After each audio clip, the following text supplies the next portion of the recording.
แล้วเทื่อก็บ่เห็นอยู่ในโรงเรียนน่ะบ่พักอยู่บนบ่หรือว่าเที่ยวเอาเที่ยวเนาะขี่รถจักรเที่ยวแล้วเนาะโอ้เห็นจบม.4แล้วไปต่อไสอีกบัดนี้ต่ออุ้มดมฮะอุ้มดมบ่รถนี่จักโลนี่จักโลนี่ทั้งหมดนี่ฮอดบ่300โลเก่าตัดละ395โล395โลอยู่ที่บ้านน้ำโทนเมืองสิโปนแขวงสอนนเขตเอากับสวัสดีพ่อแม่พี่น้องเบิดทุกคนยินดีต้อนรับเข้าสู่ทีมงานเฮาเด้อมื้อนี้เฮามาเดินทางมากับพ่อสีหอมแล้วก็บ่ตุกวิถีลาวตอนนี้อยู่ที่บ้านน้ำโทนที่เขตเฮาอยู่นี่ก็เป็นอันหมู่บ้านชนเผ่าบลูสิมีกิจกรรมมีหยังก็เดี๋ยวไปเบิ่งนํกันแถบนี้สิอาศัยใส่น้ำโทนเป็นรอเลี้ยงชีวิตเป็นสายน้ำจากเส้นสายเลือดเลยแหละเลี้ยงผู้คนบรรยากาศดี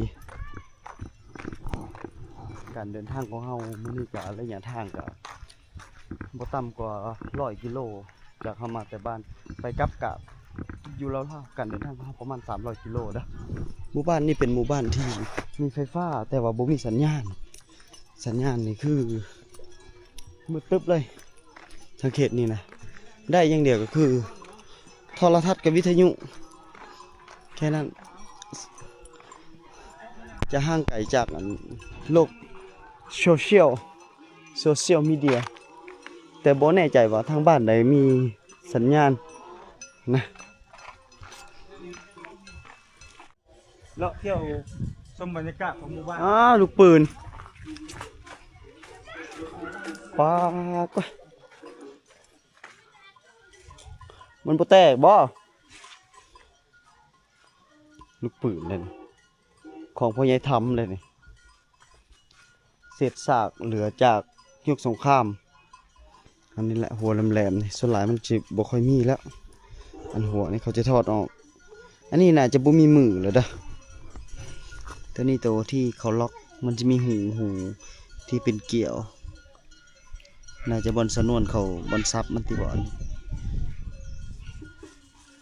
มือเขาน่าจะออกมันละเรือลายนะอยู่ทางบ้านเฮาอยู่ทางเขตเขตนอกไปนี่นะ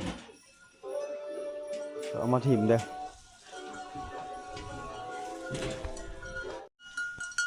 โอ้บรรยากาศคักเลยเนาะพี่น้องเลี้ยงงัวเลี้ยงควายมาเลยเด้กองแกงเลยเด้นี่ส่วนหลายก็ได้ไปตักเอาน้ำอยู่ห้วยบ่ได้มาหดอ่ะการเจาะบาดาลกับบางเฮือนก็เจาะอยู่แต่ว่าราคามันก็ค่อนข้างจะสูงถ้าเปรียบเทียบใส่รายได้นะต่อบุคคลนะโอ้เวียดมาฮอดพี่ขายถ้วยขายหม้อแล้วรับคอยก็มาเลาะคือกันเราตามหาหมูเก่งเลยเวียดเก่งแล้วรับบ่รถนี่จักโลนี่ทั้งหมดนี่ฮอดบ่300โลเก่าตัดละ395โลปอทุตัดเอาสิ่งอย่างตัดควายอ่ะ395โลตัดกับคนเลยตัดกับคนกับรถเลยทุรถก็แห้งอีหลีเนาะมันมีซ้ำห้านค่าห้านนึงเลยนะมีครบมัดมีทั้งกระโอมีทั้งกระโถมีทั้งกระโตกผ้าเข่าหม้อกระทะหม้อเฮ็ดคำเฮ็ดแบงนะอันนี้บางคำเหรอบางคำอะไรเองนะท้องเส้นทางไหมที่ลำ395โลอีก5โลก็400โลเก่งแต่แขนกล้ามแขนเป็นง่ายเลยกล้ามแขน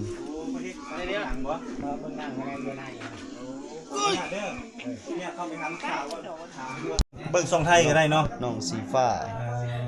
บ้านแต่ก่อนนี้ล่ะบ้านน้ำโทนบ้านน้ำโทน สาวบ้านน้ำโทน นอนอยู่นี่บ่หรือว่านอนอยู่เทิงอยู่เทิงเฮือนเนาะเอาหานี่ไผนอนซะนะหรือว่าให้แม่นอนโอ้พอหาโอ้รับสัญญาณไทยได้หมดเนาะนี่สองไทยก็ได้พี่น้องเอ้ยนี่ เบิ่งหนังเนาะ นี่ อันโทรศัพท์ก็มีสัญญาณอยู่บ่นั่งอยู่นี่ เรียบร้อยไทยเป็นนี่ สมมุติว่าสิล่มกับผู้บ่าวเลยซะสิล่มกันได้แหละ เราอยู่บันตาล่า ไปบ้านอื่นบ่ไปล่มกับผู้บ่าวได้เออเจ้านี่มีน้องจักคนนี่เอ้ยจักคน เงินเฮาบ่มีโทรทัศน์เฮาก็มาเบิ่งแทนนี่ 2 3คนเจ้านั่นลูกกกบ่ แม่เลยแขวนเอาปู เข้าใจบ่ เอ้ยเอาผัวเอ้ยเอาผัวแล้วเอ้ยน่ะ นั่งบ่นั่งไปนะ อันเคยไปลิ้นแถวมึงสิโปเซโปนเคยไปอีบ่นาง เข้าใจเนาะ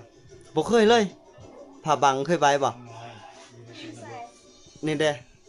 ผาบังน่ะ ทางน้อยๆสุนๆอันนี้ก็เอิ้นว่า อยู่ในน่ะ ไปเฮ็ด ไปติดโทรศัพท์ ไปแต่ลิ้นโทรศัพท์เออแนวนั้นบ่เออๆอันน่ะน้องสีฟ้าแบบว่าเฮ็ดเวียกเฮ็ดงานนี่ก็เจ้าก็ไปเฮ็ดเวียกเฮ็ดงานบ่ บอกไปไป พ่อแม่บ่ให้ไปบ่ พี่ค่ะ พ่อแม่ห่วงลูกสาวแล้วเนาะ แล้ว ดีแล้วที่ยังมีน้ำมัน คุณอะไรล่ะ เจ้านี่อยู่ห้านตลอดบ่ ต้องมีปั๊มเนาะ เจ้าบ่ขายเครื่องปกตินี่ เป็นจังซี่เนาะยังติดแขนเสือนะ มีปั๊มที่ประตูบ้านก็คือปั๊มน้อยๆที่นี่ขายเส้นน้ำมันขวด บ่ไปช่วยเขาบ่เขาเจ้าน่ะมันแห้งบ่แล้วน้ำมันนี่ มีร้านข้าวประมาณจะราคา ให้แม่เฮ็ด 10บาทเนาะ เดี๋ยวแม่ก็ให้เป็นคือกันแล้วบ่ เข้าครูเนาะ แต่คุณสบายใจได้เลยนะคะ บ่เคยไปใส่ว่าจะอยู่แต่ในบ้านกับไปลิ้นโทรศัพท์เท่านั้นอาบน้ำห้วยบ่ อ่านไม่ค่อยค่ะ เออ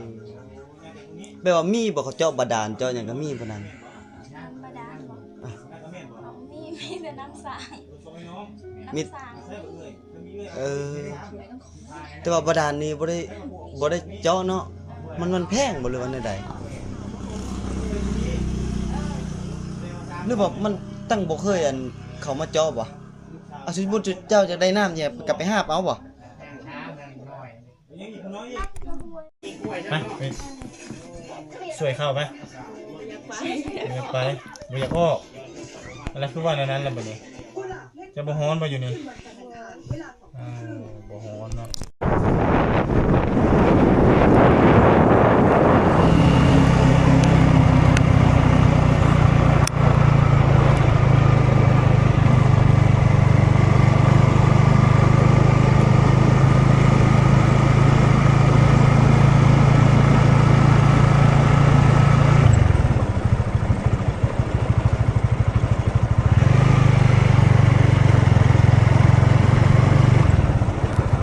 ปลายที่จะได้บ่ มาเจอผู้สาวขายเครื่อง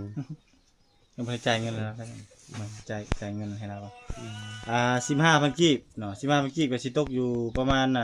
ราว จักบาท ๆ บ่ จากบาทเนาะ 5,000ก็ตกอยู่10บาทประมาณ30บาทพี่น้องเนาะนี่ประมาณ30บาท โออิชิ บ่ฮอด30บาทก็ประมาณ25นี่แหละเนาะรถมะนาว โอ้มีสัญญาณเนาะ มีครบแล้ว เป็นแล้ว เบอร์หลังหยัง รับเก่า ของอันคือบ่มีจักดีเลย เขาปิดแล้ว ฮะ เขาปิดแล้ว เขาปิดล่ะเอ้ามันมีการปิดสัญญาณอีกบ่ รักหยัง มื้อหนึงนี่ปิดจักเทื่อ เอาผ้ากระปิดนี้ ปกติบ่ได้ปิดบ่เบิ่นไฟดับบ่ บอกหมา หั่นเลยไฟมาอยู่ซื้อนั่นใดก็นางเจ้าน่ะ ปัน ปันมีเอื้อยแล้วเนาะ มีงานมาจ้ะเนาะ เฮ็ดไปลอยอยู่ ปันเนาะ เคยไปลิ้นแถวเซโปนอยู่บ่ มาสปันงานมาพี่ โอ้ เอ้ยซูนมือ หยอกไปร้อยแจมน้องไปร้อยไป สาว อยู่เป็นเงินบ่สาวปันบ่ได้ไปเฮ็ดเวียกหยังบ่ อันนี้ก็ห้านขายเครื่องขายของของน้องเด้อมันสิมีหลายอย่าง เวียกน้องอยู่ไปขายเครื่อง น้องขาย น้องมันก็ไปบ่ไปเฮ็ดเวียกหยัง เสี เรียกทั่วไปเรียกยังเรียกทั่วไปเรียกทั่วไปกำลังให้บ่ ถอนเงิน โอ้ไปให้ไปสวนเจ้าก็เฮ็ดให้เฮ็ดสวนคือกันบ่ไปเสียหญ้าสิบ่โอ้ยอย่าเป็นต้นหญ้าให้เจ้าเสียนี่นะ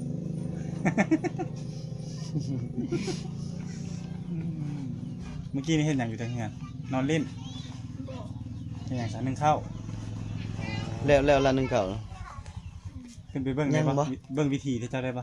เจ้านึ่งข้าวนึ่งน้ำเฮ็ดอยู่เฮ็ดกินได้บ่แล้วละนึ่งข้าวนะ ยังลองเบิ่ง น้องเบิ่งบ่โอ้ไปเบิ่งนํกันได้บ่ได้บ่ได้บ่ไม่เท่าไปเลยว่าเราอ่ะนั่นเด้ ไปโลด ไปโลดลาบายเราเนาะไปได้บ่ถ้าเจ้านี่น่ะปบอายมื้อนั้นแม่นบ่น้องจะบ่เหลือเจ้าฮะฮะไปแล้วไปถ่ายร้านซาวได้บ่ได้เนาะเป็นประจำ ได้เงินเอา เพราะนั้นนี่ค่าดองลูกสาวนี่ราคานี่แพงบ่ไปร้านแรกอีกไป มันนี่ไม่ โท เท่า เนาะงามได้ไม่เท่าเนาะ นี่ไม่เท่า 3 4 คือบ่เห็นซั่นน่ะมาแต่ละเทื่อคือบ่เห็นอยู่ในโรงเรียนน่ะบ่พักอยู่บนบ่หรือว่าเที่ยวเอา นอนเลยคน เที่ยวเอาเนาะขี่รถจักรเที่ยวแล้วเนาะโอ้เห็นจบม.4 แล้วไปต่อไสอีกมื้อนี้ ต่ออุ้มดม ฮะ อุ้มดม มีผู้บ่าวหรือบ่นี่มีแฟนหรือบ่นี่บ่มีอายุจักปีไรนะ โสด 17เนาะ ไปเฮียนอยู่พาบัง สามสาว มื้อนี้ก็ไปเฮียน บ่ได้ไปบ่ คนชาวน้อย เอานี่มันสาวน้อยบ่พักบ่ ครึ่งหนึงไปครึ่งหนึงบ่ อย่าอายน้องวิว ฮะนี่คือไปแล้วบัดนี้บ่ อันนี้กับขอไก่เลยนี่ตะพูดอันนี้เอิ้นว่าขอไก่เจ้าเฮ็ดบ่ได้ใหญ่ปานใดเด้สบายเอาสารมาแล้วก็ประชันขังได้ขังอยู่ป้าเสาอันนี้นะเฮ็ดด้วยเหล็กโลหะทั้งนั้นเลย อันนี้คือเป็นเสาลูกโบมเสาระเบิดสมัย เสาระเบิด เวียดนามพี่น้องๆอยากจะ อื ดู ม ปลายซ่านี่ก็จะเป็นท่อส่งน้ำมัน ท่อ สมัยแตะก่อนจะใส่เหล็กเบิดเลยเด้อนี่ ตามท่อที่นี่ ใส่เหล็กเบิดเลย เป็นเหล็กอธิบายเลยเนาะตามสายคู่สายเงินต่าง เบิ่งนี่ ๆนี่เป็นซากเส้นเรือจากสงครามที่ยังลงเรือไว้ให้ ท่อส่งน้ำมันรถถังน้ำมันรถซ่า เขตนี้เนาะเขต ยังแบบประมาณนี้นะเสานี่เฮ็ด เป็นสมรภูมิโลกในสมัยแตะก่อน แบบนี้เราได้คันเขตใดเขตสงครามมันจะเป็นประมาณนี้นะเขตสงครามนะเอาเหล็กกายเลยเหมือนธรรมดาเด้ ตานเสาเงินเสาเงินพัวแล้วก็เอามาเป็นคือเป็นขางได้เนาะที่ว่ายังลงเรืออยู่ให้ลูกหลานได้ศึกษาและเรียนเนาะเอ้าดูตรงนี้มันก็จะเป็นเล้า ต้นหนึงนี่เขาขายซุมื้อนี้เฮ็ดอันเขาเอาไปเฮ็ดลักไฟฟ้าต้นหนึงประมาณ500,000กิบประมาณ 2,000 กว่าบาทพุ่นใดเดี๋ยวนี้นะอันเล็กอันนี้นะเล็กอันท่อส่งน้ำมันนะเอาเหล็กกายกันเลยนะสบายเฮ็ดแบบง่ายๆบ่ได้ยาก เราเข้าเงินอย่าง เศษซากจากสงครามเราเข้าอันนี้กะเสามันบ่มีไม้เลย เอาระเบิดอย่างเดียวเฮ็ดเสาอันเราเข้ามีแต่เหล็กกับเหล็กเลยโลหะทั้งนั้น อันนี้คือกัน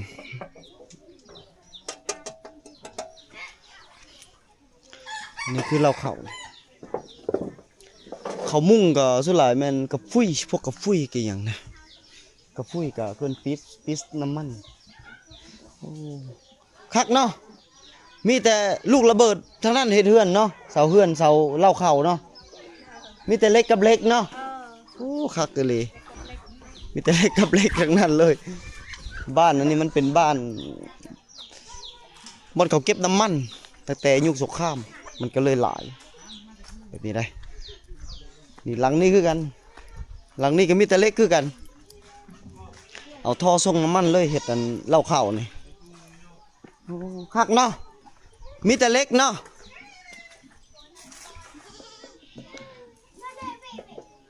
เอาเม็ดเหล้าข้าวมีแต่เล็กกับเล็ก บ้านเฮาบ่ได้มีได้แบบนี้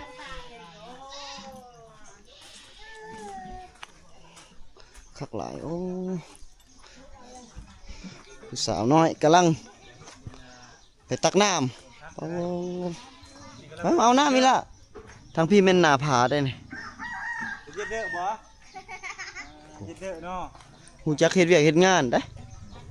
ซำนี้นี่เขาฮู้จักเฮ็ดเวียกเฮ็ดงานซำนี้เป็นบ่ได้ซอยพ่อซอยแม่เป็นแล้ว ตามสอบถามพระเจ้าว่าอยู่เทิงนี่ทุกคนเจ้าจะมีถังน้ำมันเนี่ยน้ำถังโดยที่ว่าเอามาลำเลียงมาใส่ โอ้แม่เฒ่าเนาะตักน้ำมื้อกินบ่อืมมากับพัด เอาคัดก่อนนะโอ้ ขอไฟกัน เป็นคัดเนาะ คัดก่อน คัดเนาะ มันสะอาดมันบ่คัดปัจ กะ จุ สิ บั โด น นใช้เวลาหน่อยหนึงเนาะก็มันหลายคนนะแบบคอยยับมา น้ำบ่แห้งเนาะ น้ำบ่ค่อยแห้งเพราะว่าหน้าเล็กเลยหน้าฝนนี่ก็สิแห้งแน่ น้ำพังลิ้นบ่ นั่นบ่ หรือว่าน้ำใด น้ำมันจะฟูเนาะ น้ำมาแต่ผู้โอ้ จะโตมากเลย เอามื้อกินบ่ล่ะ จะบ่มีลานบ่มี บ่นั่ง จะเบิ้นเลยเจ้า bao nè เบิ้นคือบ่เห็นให้เขามาซะไปเย็ดเด้อนี่ Việt đó nó tôi Việt đồng cự โอ้ลานเพิ่น Việt bông ลานเพิ่นบ่เอาตักน้ำไปให้เพิ่น โอ้เรียบร้อยนะเอามื้อกินนะ cua liền ฮู้จักความเด้ เจ้าอ้วน พ่อแม่บ่ต้องบอกบ่ต้องอีหยังเลยได้เขาเจ้าฮอดโมงฮอดยามเขาเจ้าแม่หญิงหรือผู้ชายผู้นี้ผู้หญิงผู้ชายสิผู้หญิงบ่แล้วคือตัดผมสั้น này phải nhính rồi này โอ้เป็นเห่าบ่เป็นเห่าบ่ คันเนาะ แล้วแต่หัวโลนเลย ส่วนหลาย อ๋อน้ำไหลไม่แห้งเนาะ nhà chạy luộc thì cất กล้วยห้อยเด้อ quay hỏi รู้จักเฮ็ดเวียกรู้จักเฮ็ดงาน อุ้ยตกนะโอ้น้ำตกสูงหน้าแรงไงน้ำไหลไม่แห้งมันค่อยไหลจะลิน สบายดีพี่น้องสุขุสุคนยินดีต้อนรับเข้าสู่ช่องบ่ใจเด้อมื้อนี้เฮาอยู่ที่บ้านนี้ยังก็ไอ้ยอม วันใหม่ บ้านใหม่มื้อนี้เฮาอยู่ที่บ้านใหม่เมืองเสปนไขสวรรณเขตทางเขตพาบังผิดพี่น้องอันนี้เฮามาพาเบิ่งกิจกรรมมาอ้าวคือมือตึบแท้อยากให้เห็นผู้พัดเฮาพามาเบิ่งกิจกรรมของน้องๆตักน้ำแล้วก็ตำข้าวอหย่างหลายๆอันหลายอย่างเฮาที่เลาะ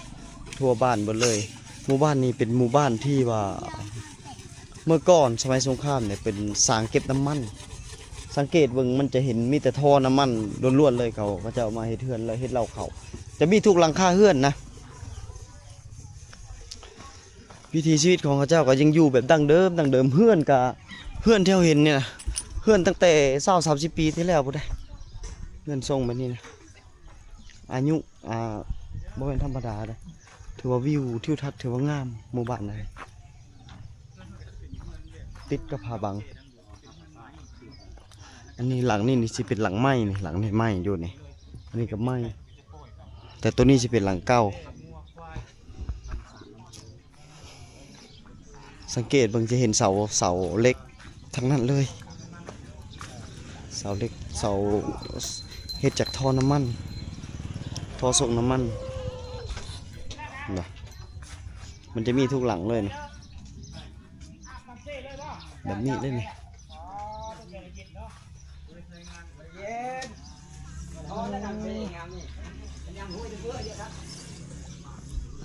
หลังนี้ก็มีเล็กมันต้องมีเล็กนะเล็กท่อส่งน้ำมันถือว่าบ้านนี้ต่ำเข่าอยู่เลย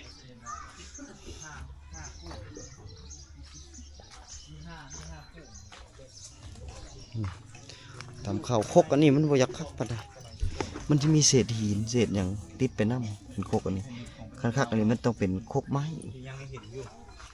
พวกไม้นี่ครับ พ่อค้าจากเวียดนามจะซื้อเป็นเล็กเมืองเวียดนามมากนะเอาไป เป็นบ่อเสาเนี่ยมันมีแต่ลูกระเบิดทั้งนั้นลูกบมระเบิดทั้งนั้น ชาวบ้านเนาะให้ชาวบ้านได้สงสัย ถูกว่าเศษซากจากสงครามมันหลายแห้งได้ตัวนี้นะมันหลายแห้งได้บ่เป็นธรรมดาเลย ยังสามารถเอามาประดิษฐ์สร้างให้เป็น ตะปู12เขาเจ้าตอกใส่เรียบร้อยสอดปุด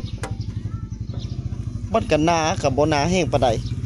ทางในบ่ได้เป็นมันเป็นลูกบ่มทางในผมมันซ้ำกระปั้นมันจะว่านออกมันจะคว้าออกเวลาเขาถิ่มมันจะมีหางมันเด้ตัวนี้นะเศษซากจากสงครามแหละมันนี่ประชาชนชาวบ้านก็เลยมาประยุกต์นำไส้เป็นอันนั้นเลยประยุกต์ไส้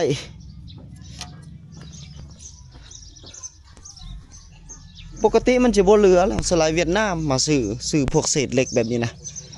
เอากลับไปต้มไปยังเฮ็ดสินค้าเอามาขายต่อ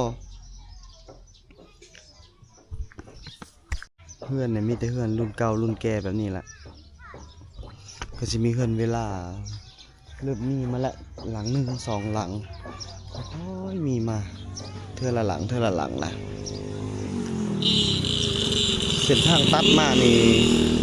ช่วงปี2004อันนี้ออกสู่ถนนแล้วนะทางนี้นะอันนี้นะคือต้นหอมหัวใหญ่เลยหอมหัวใหญ่เขาเจ้านิยมมักปลูกแล้วมันจะเป็นดอกแบบนี้ว่ามันทำมากมันนี่เอาไปปลูกต่อได้ป่ะได้ป่ะมันน่าจะ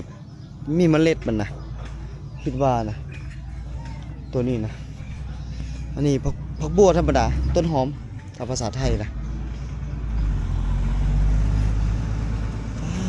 ต้นไม้ต้นตอก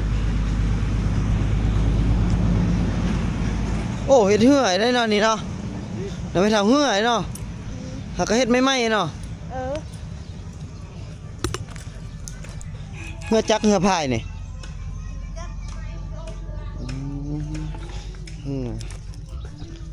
เหื่อเนี่ยเฮ็ดด้วยไม้แล้วบัดนี้มันสิเป็นแบบว่าเขาจะเอาอันนี้เคิ้นว่า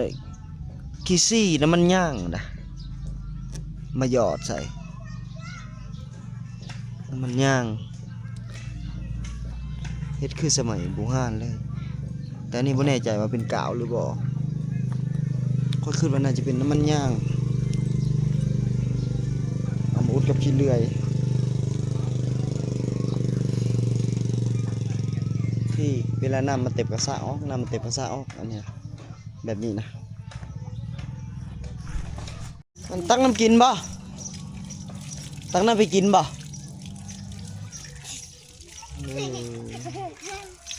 เป็นได้น้องๆนี่ตักน้ำมือกินเขาเจ้าใส่น้ำมันหางลิ้นมาแต่ผู้น้ำมันจะแห้งได้ยามนี้เขาเจ้าก็เลยมาแบบนี้หลายคู่หลายคนนะเมาน่าจะเบิดบ้านเนี่ย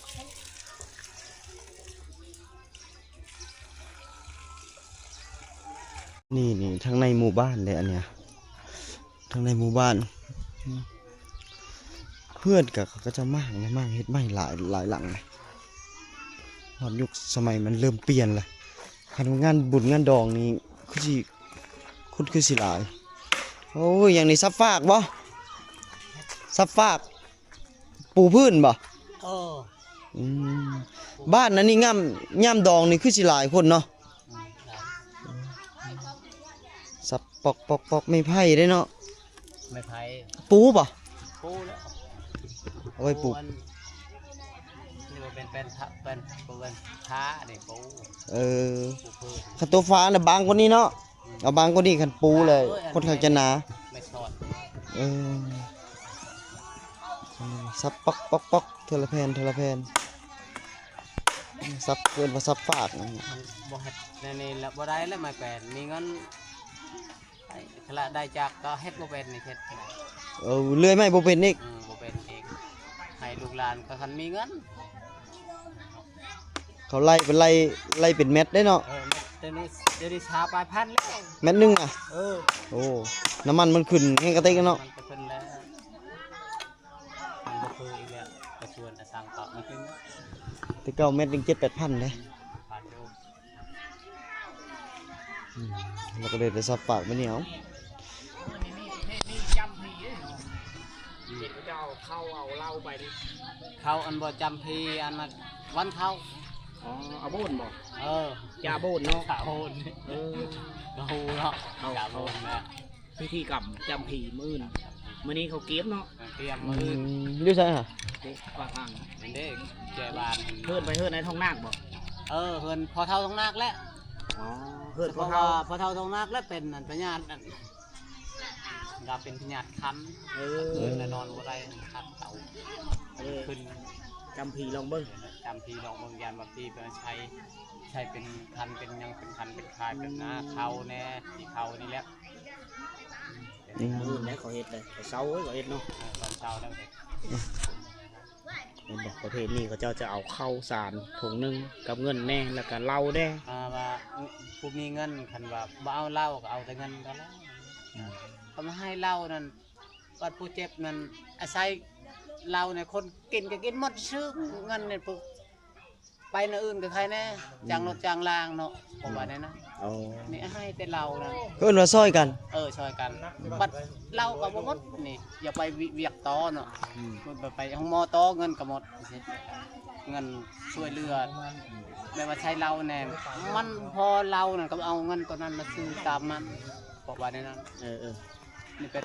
ให้แต่เราหมดยังเราบัด มันบ่มีประโยชน์อีหยังว่าซั่นซะเนาะ กินแล้วเมาเลยซื้อ คันมันดีแล้วใครก็ไปซื้อเป็นนัวบ่ซื้อหยังอีก โอ้แม่น เออแม่น แม่ แม่น ของเจ้าเว้า แม่ ได้ นคำเจ้าเว้าถูกอ่ะ ซอยเงินนี่ก็ได้ผลประโยชน์หลายอย่าง เฉพาะตะกี้ก็ให้มีแต่เหล่าก็ละเพื่อนเฮาก็ละเพื่อนหมู่ก็อันนี้ก็มาแต่เงินถือว่า20,000เนาะ โดย 20,000หรือว่า25,000เราเมืองนองหรือว่าเราอันนั้นเราเขาต้มเองกันก็บ่ได้ใช้ปอง อืม ใช้ปองเนาะ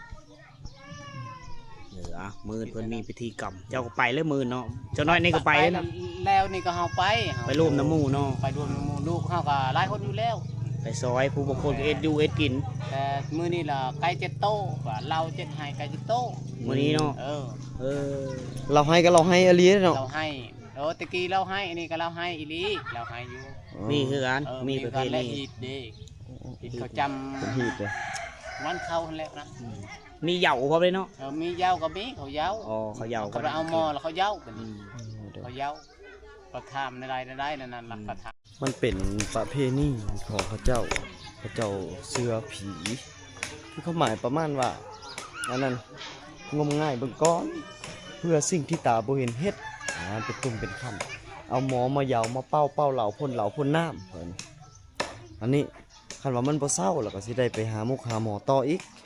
เดี๋ยวนี้มันเป็นประเพณีที่เขาเจ้าสืบทอดกันมาแล้วทั้งฮิตทั้งผู้ไทยก็มีคือกัน แต่ว่าเดี๋ยวนี้ก็เริ่มเบาบางไปแล้วเรื่องการเหยานะคำว่าเหยาก็เอาหมอมาเป่ามาวี่ขาหมูขาไก่มันเป็นแบบนั้นได้ อันนี้นะทุกคนนี่พี่น้องอันนี้เป็นขุมบ่มได้ขุมระเบิด ที่ว่าบ่ฮู้ว่าจักลูกหนองมันถึงกว้างขนาดนี้กลายมาเป็นหนองร่วมที่ชาวบ้านพากันเลี้ยงชีพก็คือหนองตัวนี้แหละเป็นหนองรวมบ่ฮู้ว่าเพิ่นปล่อยหรือบ่ปล่อย อันนี้วิวทิวทัศน์นี่ถือว่างามเลยถือว่างามธรรมชาติถือว่าโอ้ยคือสุดเยกเลยคือสุดยอดของธรรมชาติทั้งเขตผาบังมาเกิดว่าบ้านไม้อันนี้นะเป็นเดินเป็นขุมนะแม่นขุมบ่มขุมระเบิด มันลงอยู่บ่อนเดียวตัวนี้นะบ่ฮู้ว่าจักลูกความหลายของมันนะจนขนาดนี้ถ้าว่าประชาชนชาวบ้านอยู่ในรัศมีประมาณ 4-500 เมตรนี่น่าจะบ่เหลือมันแห้งแล้วเขาทิ่มนี่บ่แม่นแต่ทิ่มแต่ลูกเดียวอันนี้บ่ต่ำกว่า10ลูกแหละมันจึงกว้างมันจะเปิดออกขนาดนี้นะก็เลยปล่อยมาเป็นหนองเอาปลามาปล่อยแล้วก็ถ้าสิถมก็ถมบ่ได้มันกว้างขนาดนี้นะอันนี้บ่แม่นธรรมดาเด้เขตนี้เพราะว่ามันเป็นบ่อนเก็บน้ำมันเป็นสร้างน้ำมันก็แม่นเขาก็อาจจะอยากทำลายตัวพวกนี้หั่นสร้างน้ำมันนี้ก็เลยชาวบ้านก็พากันมาปลาคิดว่าน่าจะบ่ได้ปล่อยดอกปล่อยมันก็น่าจะบ่ไหวเพราะว่าคนมันหลายเด้ทางนี้นะอายุหากินวันนี้มีแต่เป็ดไก่ส่วนหลายมันเป็ดอันละลงมางมปูงมปลากินกว้างวิวทิวทัศน์ทั้งนี้มันเป็นเขตที่ว่าเขาเอิ้นว่าผาปูนทั้งนี้นะเอิ้นว่าผาปูนมันสิเป็นแบบหินดำนอ วิวทิวทัศน์คันว่าอยากมาให้มันแบบคือที่สุดของมันความงามไม่ดีต้องมายามฝนยามนี่บ่ค่อยงามปานใดมันยังหมอกไปหลังจากที่พาพ่อแม่พี่น้องท่านผู้ชมมาเบิ่งวิวทิวทัศน์ความสวยงามแล้ววันนี้เฮาก็สิจบคลิปแต่เพียงเท่านี้ก่อนเด้อรอติดตามคลิปตาม EP ต่อไปว่าสิไปหมู่บ้านใดไปเขตใดแต่ว่ายามนี้มันเมื่อยอะไรเอาหรอได้อากาศมันร้อนเอ้าใกล้ช่วงสงกรานต์อีกประมาณอาทิตย์กว่าๆก็ฮอดแล้วเด้เนี่ยมื้อนี้วันที่3โอ้อีก10มื้อพอดี10วันคอนวันสงกรานต์แล้วเฮาก็เทยุติก็คือสมบัติสมมาพ่อแม่หยุดยาวเติบอยู่พักผ่อนสุ่มแซวน้ำมูน้ำคูแน่และอันหลายอย่างวันนี้เข้ามาถ่ายคลิปไว้แล้วก็ตั้งเวลาลงเอาขอบคุณที่เป็นกำลังใจให้พวกเราเด้อกับคำว่าสบายดี